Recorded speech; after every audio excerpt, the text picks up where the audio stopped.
BR Ambedkar Konaseema జిల్లా కొత్తపేట నియోజకవర్గం కొత్తపేట పంచాయతీ ఉన్నాం. ఈరోజు రావడానికి కారణం ఏంటంటే నిన్న ఈ పంచాయతీ కార్యదర్శి అవినీతి అక్రమాలకు పాల్పడుతున్నారని, ఆ అనుమతులు లేకుండా G+2 అనుమతి ఉన్న ప్రదేశంలో 6 అంతస్తులకి 7 అంతస్తులు కూడా అనుమతులు ఇస్తున్నారని అభియోగం మీద DPO DLPO విచారణ చేపట్టారు. దాని గురించి తెలుసుకునే ప్రయత్నం చేద్దాం. అలాగే కొత్తపేట పంచాయతీలో ఎన్నో సంవత్సరాలుగా టెస్ట్ వేశారని కార్యదర్శి ఇక్కడి నుంచి కదలకుండా ఏ పార్టీ వచ్చినా కూడా తానే రాజకీయం చేస్తున్నారని, అలాగే G+2 అనుమతి ఉన్న ఈ ప్రదేశంలో 6 అంతస్తులు 7 అంతస్తులకి ఇస్తున్నారని కొన్ని సంవత్సరాలుగా పోరాటం చేస్తున్న స్థానికులు ఇక్కడ ఉన్నారు. ఆయన అడిగి మరిన్ని విషయాలు తెలుసుకునే ప్రయత్నం చేస్తాం. చెప్పండి. నా పేరు విష్ణుమూర్తి సార్. నేను సైతం అవినీతిపై పోరాటం అంటూ మనం ఎన్నో సంవత్సరాలుగా మేము పోరాటం చేస్తున్నాం. సమాజంపై ఈ సమస్యలు, గ్రామంలో ఉన్న సమస్యలపై సుమారు 4775 గ్రూపుల వరకు మేము ప్రతి గ్రామంలో అంటే స్థానికులు ఒక కాగిత రహిత సమస్యల పరిష్కారం అనే దిశగా మేము వాట్సాప్ గ్రూపులు క్రియేట్ చేసి మేము ఏ గ్రామానికి ఆ గ్రామం అక్కడ సమస్యలు ఉంటే ఆ గ్రూప్లో పెట్టుకుంటే వాటిని డిపార్ట్మెంట్ వాళ్ళు కూడా మనం యాడ్ చేసాం. మనం ఆ సమస్యను తెలియజేయడం, ఆ అధికారులు పై అధికారుల వరకు మేము ఆ సమస్యను తీసుకెళ్ళడం, ఆ సమస్య సాల్వ్ వరకు కూడా మారడం అయితే మేము ఆపేవాళ్ళం కాదు.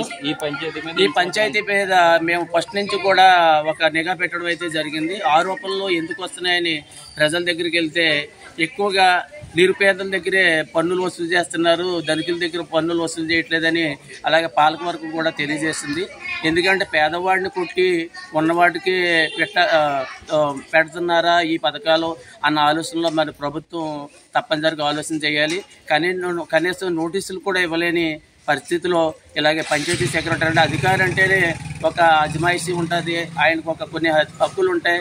దాని ప్రకారం ముందుకెళ్ళే హక్కు అయితే ఆయనకు ఉంది. మరి రాజకీయ ఒత్తిడితో ఉన్నారో ఏంటన్నది మరి ప్రజలే నిర్ణయించాలి. ఈయన కాకపోతే పై అధికారులు కూడా మేమైతే తప్పనిసరిగా పై తీసుకెళ్లే వాళ్ళు వారు కూడా వచ్చి చూసుకు వెళ్తున్నారు తప్ప దీని మీద ఎక్కడ కూడా సమగ్రమైన ఒక చర్యలు మాత్రం తీసుకోకపోవడం ఎన్నో ఆశ్చర్యానికి. అంటే కొంచెం అందరూ కూడా ఆరోపణ చేస్తున్నారు ప్రజలు. ఎందుకంటే మేము కడుతున్న కానీ చెత్త తీయించండి, డ్రైనేజీ బాగు చేయించండి అని ప్రజలు కోరుకోవాలా? లేదా పంచాయతీ గంటల జీతం ప్రజలు కట్టుకున్న పన్నులతో జీతాలు తీసుకున్న ఈ పంచాయతీ సెక్రటరీలు, పంచాయతీ పైన ఉన్న అధికారులందరూ కూడా ఈ జీతాలు ప్రజలు కట్టిన పన్నుల ద్వారా కూడా తీసుకుంటున్నారు. దానివల్ల ప్రజలకి ఏం చేస్తున్నారు అంటే సమస్య వచ్చిందని ప్రజలే చెప్పాలా? ఈ ప్రభుత్వ అధికారులు వాళ్ళ దగ్గరికి వెళ్ళి సమస్యలు సాల్వ్ చేయలేరా, అడగలేరా అన్న ఆలోచనతో ఎక్కువగా మాకు ఆరోపణలు చేయడంతో అసలు వచ్చిన నిధులు ఏమవ్వాయి, అసలు వసూలు అవుతున్నాయా లేదా అంటే పన్నులు అయితే చాలామంది కట్టామని మేమతో చెప్పడం జరిగింది. కొన్ని చోట్ల అయితే మేము కట్టిన వాటికి కొన్ని రసీదులు ఇవ్వలేదని కొంతమంది ఆరోపించారు. అయితే మాకు వాస్తవం కాదైతే మేము తెలుసుకోలేదు, అడిగాం, అది చెప్పారు. అలాగే నేను డిఓ గారు అలాగే LPO గారు పైన కింద PRR గారు అందరూ కూడా రావడం, అలాగే కొంతమంది ఫిర్యాదుదారులు ఇక్కడ కొత్తపేటలో కొంతమంది ఫిర్యాదుదారులు ఈ భవనాల మీద భవనాల అలా మేము అడిగిందల్లా నేను సైతం టీం ద్వారా ఊరికి ఇళ్ల స్థలాలు ఇచ్చారు. ఊళ్ళో నివాసం ఉన్న వాళ్ళకి ఆ ఊళ్ళో ఉన్నందుకు కూడా చెత్త వేసుకోవడం లేకుండా ఉండటంతో ఏటుగట్ల మీద ఈ కాలగొట్ల మీద వెళ్ళడం వల్ల ఈ సేంద్రీయమైన ఒక సాగునీరు కూడా మురికి నీరుగా మారి మనం తినే యుద్ధాలు కూడా యుద్ధాలన్నీ కూడా పెరిగిపోవడంతో మనం అన్నం తింటున్నామా అశుద్ధం తింటున్నామా అనే ఆలోచనతో బాధపడటం, అనేక రకాలమైన రోగాలు రావడంతో ఎంతోమంది చనిపోవడం జరిగింది. అలాగే రోగాల బారిన పడిపోతుంది. దానివల్ల ఎలాంటి చర్యలు అంటే కరోనా వచ్చిందంటే గుణపాఠం చెప్పింది అనుకున్నాం.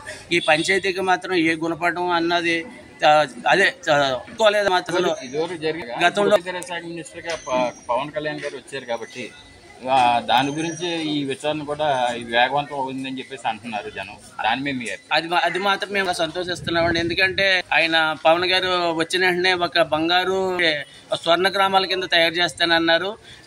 మేము మా డౌట్ ఏంటంటే నేను సైతం టీం ద్వారా నిధులు పంపిస్తున్నారు, నిఘా లేకపోతే దారి మల్లుతాయన్న భయం పట్టి ప్రతి పన్నులకే దానికి లెక్కపత్రం లేకపోతే నిజంగా ప్రభుత్వంతో వచ్చే నిధుల్ని గోల్మాల్ తారుమారు చేసి దానిచే ప్రమోడం ఉంది. దయచేసి పవన్ గారు అలాగే గౌరవ ముఖ్యమంత్రి గారు కూడా ఈ మీరు పంపించే నిధులపై నిఘా లేకపోతే మాత్రం దాన్ని దగా అయిపోయే ప్రమాదం.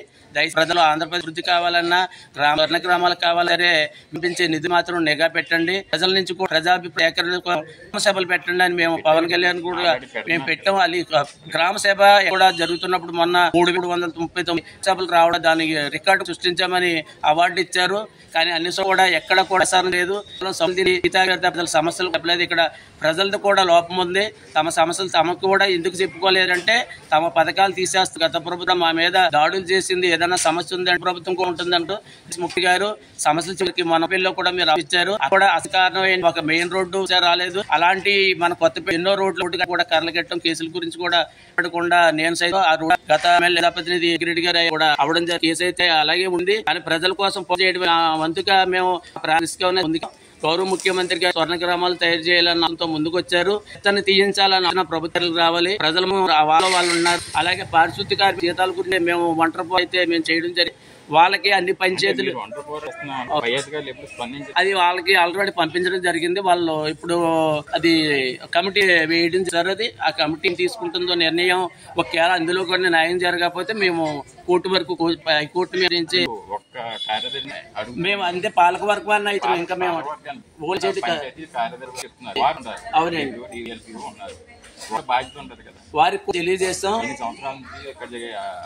అంటే డిపి మారారు కానీ ఇక్కడ డెవలప్మెంట్ లేదు. వాళ్ళు వచ్చారు అభివృద్ధి కనపలేదు. దాని గురించి సమగ్ర దీని మీద ఒక ప్రత్యేక నివేదన అలాగే రికార్డులు కూడా కనిపించట్లేదు అన్నది కూడా రికార్డులు లేదా అంటే ఒక ఆడిట్ అన్నది ఇక్కడ ఉందో లేదా అని అడుగుతున్నారు. కానీ వచ్చి అడిగితే పథకం అన్న భయపడుతున్నారు. అయితే అటువంటి భయం కానీ మేము ఎప్పుడూ లేదు. దయచేసి అంటే ముఖ్యమంత్రి న్యాయం చేయాలన్నా సాయం చేయాలన్నా మీరు పంపించే నిధుల్లో నిఘా లేకపోతే దారి మళ్ళీ ప్రమాదం ఉంది. అందుకని ప్రభుత్వం మేము అడిగేదల్లా పంచాయతీలకు నిధులు ఆదాయం అన్ని పథకాలు ఇవ్వడానికి అవకాశం ఉంటుంది. మనం ఏ విధమైన ఎవరి మీద ఆరోపణ అయితే మనం ఎప్పుడు చేయట్లేదు. ఆధారాలు ఉన్నాయి కాబట్టి దాని మీద నిఘా పెట్టి ప్రత్యేక చర్యలు తీసుకుంటే ఈ పంచాయతీ కాదు మిగతా పంచాయతీ అన్న అభివృద్ధికి అవుతుంది. ఇదే విధంగా ప్రత్యేక చర్యలు తీసుకుని ప్రజలు కాకుండా ముందుకొచ్చి సమస్యలు చెప్పుకుని ప్రసారం ఉండాలి. పబ్లిక్ సంబంధించిన అదే రక్షణ కల్పించాలి. ఎందుకంటే మీద ఆల్రెడీ కొన్ని గొర్రెలు అయితే వాళ్ళకైతే మేము భయపడలేదు. మేము అడిగేదల్లా అది ఆధారాలు ఉన్నాయి. దాని గురించి అంటే మేము అడిగేదల్లా ఏంటంటే ప్రజలు సమస్యను నేరుగా వచ్చుకునే సౌకర్యాన్ని అయితే సక్రమంగా నిర్వహిస్తే మాత్రం సమస్య అన్నది మా ద్వారా. కొత్తపేట పంచాయతీలో జరుగుతున్నటువంటి అక్రమ లేఅవుట్ మీద కమిటీ వేశారు కదండి, దేని గురించి? ఇటీవలే నేను జిల్లా పంచాయతీ అధికారిని అండి, అంబేద్కర్ కోనసీమ జిల్లా. కొత్తపేటకు సంబంధించి నాకు సుమారు ఒక నెల రోజుల నుంచి కంప్లైంట్స్ అధిక స్థాయిలో రావడం జరిగింది. అందులో ప్రధానంగా బిల్డింగ్ అప్రూవల్స్, అదేవిధంగా లేఅవుట్స్, అనాథరైజ్డ్ లేఅవుట్స్లో పర్మిషన్స్ ఇవ్వడం అనేది. ఈ రెండింటికి సంబంధించి పూర్తి అధికారం పంచాయతీకే ఉంది. అంటే పంచాయతీ స్థాయిలోనే అప్రూవల్ అనేది జరుగుతుంది. ఏదైతే గోదావరి అర్బన్ డెవలప్మెంట్ అథారిటీ కింద వచ్చే ల్యాండ్స్ కానీ, అదేవిధంగా అమలాపురం అర్బన్ డెవలప్మెంట్ అథారిటీ కింద వచ్చే ల్యాండ్స్ కానీ వీళ్ళు డైరెక్ట్గా పంచాయతీ సెక్రటరీ సాఫ్ట్వేర్లో అప్రూవల్ ఇచ్చి పంపిస్తారు. అంటే అవి కూడా జిల్లాకు వచ్చే అవకాశం లేదు కాబట్టి మేము పెద్దగా దాన్ని గమనించుకోలేకపోయాము. బట్ ఇటీవల సుమారు 50 మంది కంప్లైంట్ ఇచ్చిన తర్వాత నేను 3 రోజుల క్రితం పంచాయతీకి వెళ్ళి డీటెయిల్గా ఎంక్వైరీ కండక్ట్ చేయడం జరిగింది. ఆ ఎంక్వైరీలో నాకు కొన్ని లోపాలైతే కనిపించినవి. పూర్తి స్థాయిలో ఏదైతే మన లేఅవుట్స్ సంబంధించి కొన్ని నామ్స్ ఉన్నాయండి, ఆ నామ్స్ ప్రకారం పాటించకుండానే వాటికి అప్రూవల్ ఇవ్వడం జరిగింది. కామన్ సైట్ పంచాయతీకి రిజిస్ట్రేషన్ చేయకపోవడం, అదేవిధంగా కొన్ని ఫెసిలిటీస్ కోసం ల్యాండ్ వదలడం, డ్రైనేజ్ సిస్టమ్ కానీ, రోడ్స్ కానీ ఇటువంటివి లేఅవుట్స్ పూర్తి స్థాయిలో లేవు. వాటిని అవి లేకుండానే అప్రూవల్ ఇవ్వడం జరిగింది. అదేవిధంగా బిల్డింగ్ సంబంధించి G+2 వరకు పంచాయతీ పర్మిషన్ ఇస్తుంది. బట్ అక్కడ కొత్తపేటలో సుమారు ఒక 20 బిల్డింగ్స్ G+2 మించి కట్టడం జరిగింది. వాటికి కూడా పంచాయతీ నోటీస్ ఇచ్చి ఆపాల్సిన పరిస్థితి ఉంది. బట్ ఆపకుండానే అనాథరైజ్డ్గా వాళ్ళు కట్టేసుకోవడం జరిగింది. వాటన్నిటిని లిస్ట్ అవుట్ చేయడం జరిగింది. ప్రత్యేకించి కొత్తపేటలో ఏదైతే ఈ 50 మంది ఆరోపణ చేశారో వాటన్నిటి మీద తప్పనిసరిగా అంశాల వారీగా మేము విచారణ చేపడతామండి. చేపట్టిన తర్వాత ఏదైతే అక్కడ జరిగిందో దానికి సంబంధించి తప్పనిసరిగా డిసిప్లినరీ యాక్షన్స్ కూడా ఇనిషియేట్ చేస్తాము. పై అధికారులు కూడా మేము రిపోర్ట్స్ పంపిస్తాము. అయితే మా దృష్టికి ఎందుకు రాలేదనే ప్రశ్నకు సమాధానం చెప్పాలంటే ఇవన్నీ కూడా panchayati is the independent local government అండి.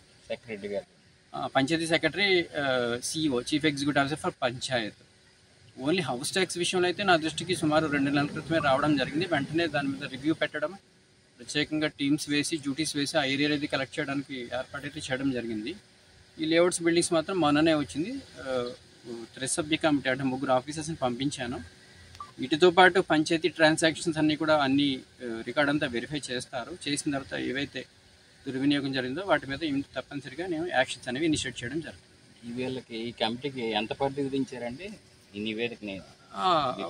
అంటే అది నిజం చెప్పాలంటే కొత్తపేట పంచాయతీ పెద్దదండి. రికార్డు కూడా సుమారు 5 సంవత్సరాల నుంచి వెరిఫై చేయాల్సిన అవసరం అయితే ఏర్పడింది. కాబట్టి వీళ్ళకి 10 days టైం ఇవ్వడం జరిగింది. 10 రోజుల్లో వీళ్ళు డీటెయిల్డ్ నివేదిక ఇస్తారు. నేను కూడా మధ్యలో ఒకసారి వెళ్ళి క్రాస్ చెక్ చేసుకుంటూ ఉంటాను. ఫైనల్ నివేదిక వచ్చిన తర్వాత యాక్షన్స్ అనేవి ఏం చేయాలని ఆలోచన చేస్తాను. అది ఇంతకుముందు కూడా ఎలిగేషన్స్ ఉన్నాయి కూడా. ఇప్పుడు కేవలం పవన్ కళ్యాణ్ గారు పంచాయతీరాజ్ మినిస్టర్ అయిన తర్వాతే ఆయనకి ఇచ్చిన కంప్లైంట్ బట్టి మీరు వచ్చారంటున్నారు. అది ఎంతవరకు నిజానికి చెప్పాలంటే నేనైతే జిల్లా కొత్తగా వచ్చానండి. నేను వచ్చిన తర్వాత నుంచి ఈ విషయాల దృష్టికి రావడం జరిగింది. అంతకుముందు కూడా ఎలిగేషన్స్ రావడం, కొన్ని ఎంక్వైరీస్ వేయడం, మైనర్ పనిష్మెంట్స్ కూడా ఇవ్వడం జరిగింది. బట్ అవి ఇంకా కంటిన్యూ అయినాయనే నాకు అర్థమవుతా ఉంది. ఇన్ని ఎలిగేషన్ చూసినా కూడా ఆయన పంచాయతీలోనే కొనసాగుతున్నారండి. అది కాకుండా మళ్ళీ వేరే వానపల్లి పంచాయతీ కూడా వీడియోలో రాజకీయ ఒత్తిళ్ళు కానీ గత ప్రభుత్వ వైఫల్యం కానీ ఉందంటారు. ప్రభుత్వ వైఫల్యం అని చెప్పలేను కానండి. అంటే జనరల్గా ఒక వ్యక్తిలో అన్ని లోపాలే ఉండకపోవచ్చు, అన్ని మెరిట్సే ఉండకపోవచ్చు. మరి ఇతర అడ్మినిస్ట్రేషన్ సిస్టమ్ అనేది నాకు పూర్తిగా తెలియదు. ఇప్పుడే గమనిస్తూ ఉన్నాను నేను. సో ఎలాగో ఆయన్ని ఇప్పుడు వచ్చే ట్రాన్స్ఫర్స్లో అయితే పంచాయతీ నుంచి వేరే చోటకి ఆయనే ట్రాన్స్ఫర్ పెట్టుకున్నారో ఆయన బదిలీ చేస్తాం. బదిలీ అయినా కానీ ఏదైతే గతంలో చేసున్నారో అవన్నీ కూడా ఎక్కడున్నా కానీ ఆ యాక్షన్స్ అయితే ఎక్కడికి మిస్ కాకుండా ఉంటాయండి. యాక్షన్స్ ఎలా ఉంటాయండి పంచాయతీ చట్ట ప్రకారం? అదేనండి, ఒకటి మీకు తెలియదు, సస్పెన్షన్ ఉంటుంది ఇమీడియట్గా. రికవరీస్ ఉంటాయి. అదే అంటే మా ఫైనల్ రిపోర్ట్ బేస్ చేసుకుని నేను చెప్పగలుగుతానండి. దాన్ని బట్టి యాక్షన్స్ ఇనిషియేట్ చేయాల్సి వస్తుంది. మీ ప్రమేయం అయితే లేదు కదా? 100% ఉండదండి. ఎందుకోసం అంటే జిల్లాలో 385 పంచాయతీలు ఉన్నాయి. ఎక్కడ రిపోర్ట్ వచ్చినా వెళ్తుంటాం. పీరియాడికల్గా ఇన్స్పెక్షన్కి వెళ్తాం. ఎన్ని రోజులు మీరు ఇన్స్పెక్షన్కి వెళ్తాం? ఇయర్లీ అంటే ఈ మేజర్ పంచాయతీల వరకు డిపిఓ ఇన్స్పెక్షన్ చేస్తారండి. అవి 56 మాత్రం ఉన్నాయి జిల్లాలో. అవి సంవత్సరానికి ఒకసారి, అంటే నిజానికి సంవత్సరానికి ఒకసారి వెళ్తానని కాదు, వెళ్ళడం జనరల్గా మంత్లీ వన్స్ అయినా ఈ మేజర్ పంచాయతీ విజిట్ చేయడం జరుగుతుంది. బట్ మా దృష్టికి ఇంత సివియర్గా రాలేదు. అంటే కొన్ని చోట్ల డ్రైన్స్ బాగాలేదు, లేదా రోడ్డు వేసేది మా సైట్లో వేసేసారు, అలాంటి కొన్ని శానిటేషన్ పాయింట్ ఆఫ్ వ్యూలో కొన్ని కంప్లైంట్స్ కొత్తపేటలో రావడం నేను ఆల్రెడీ అటెండ్ అవ్వడం జరిగింది ఈ గడిచిన కాలంలో. బట్ ఇంత సివియర్గా ఇవన్నీ జరుగుతున్న విషయం రీసెంట్గా రావడం, పూర్తి స్థాయిలో ఎంక్వైరీ చేపట్టిన తర్వాత ఇవి కొన్ని బయటకి స్థాయిలో G+2 కాకుండా అప్రూవల్ ఇచ్చేసిన బిల్డింగ్లు ఎన్ని ఉన్నాయండి కొత్తపేటలో? అంటే అప్రూవల్ ఈయన ఇవ్వలేరండి.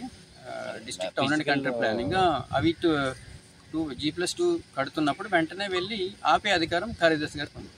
ఆపించేసేసి ఏదైతే వాళ్ళు DTCP పర్మిషన్ పెట్టుకున్నారో ఆ కాపీ చూపించాలి. అక్కడి నుంచి పర్మిషన్ తెచ్చుకున్న తర్వాత మాత్రమే ఈయన దాన్ని యాక్సెప్ట్ చేయాలి. అంతే తప్ప ఆ పర్మిషన్స్ లేకుండానే వాళ్ళు ఏ రకమైన ఫీజు కట్టకుండా బిల్డింగ్లు కట్టేస్తుంటే ఆపాల్సిన పూర్తి బాధ్యత కార్యదర్శి మీద ఉంది. అది జరగలేదు. అది పొరపాటు అండి. అసలు ఎన్ని స్టేర్ల వరకు ఉంటుంది? అదే ఇప్పుడు ఎన్ని స్టేర్ల వరకు పర్మిషన్ ఉందండి? అదే G+2 వరకే బిల్డింగ్స్ ఉన్నాయి. ఆ తర్వాత అంటే 4 బిల్డింగ్స్ మాత్రం వాళ్ళు పక్కగా పర్మిషన్స్ తెచ్చుకున్నారు కంట్రీ టౌన్ ప్లానింగ్ నుంచి. సుమారు 16-17 బిల్డింగ్స్ ఇంకా ఏ రకమైన పర్మిషన్స్ అంటే G+2 వరకు తీసుకుని మొత్తం ఎక్కువ ఫ్లోర్లు కట్టడం జరిగింది. వాటికి పెనాల్టీస్ ఏదైతే నామ్స్ ఉన్నాయో, రూల్స్ ఉన్నాయో ఆ ప్రకారం వాటికి ఇమీడియట్గా చూసుకుని పెనాల్టీస్ అది చేసి వాటిని యాజ్ పర్ నామ్స్ కట్టుకుంటే వాటి రెగ్యులరైజ్ చేయాల్సి ఉంటుంది. లేదంటే వాటి మీద యాక్షన్ తీసుకోవాల్సి వస్తుంది. యాక్షన్ ఏ రకంగా ఉంటుందండి? హైడ్రా మన పక్క రాష్ట్రంలో చెప్తున్న హైడ్రా టైప్ ఉంటుందా? యాజ్ పర్ గవర్నమెంట్ రూల్స్ ఎలా ఉన్నాయో ఆ ప్రకారం డెఫినెట్గా ఇనిషియేట్ ప్రస్తుతం ఎలా ఉందండి మన పంచాయతీ?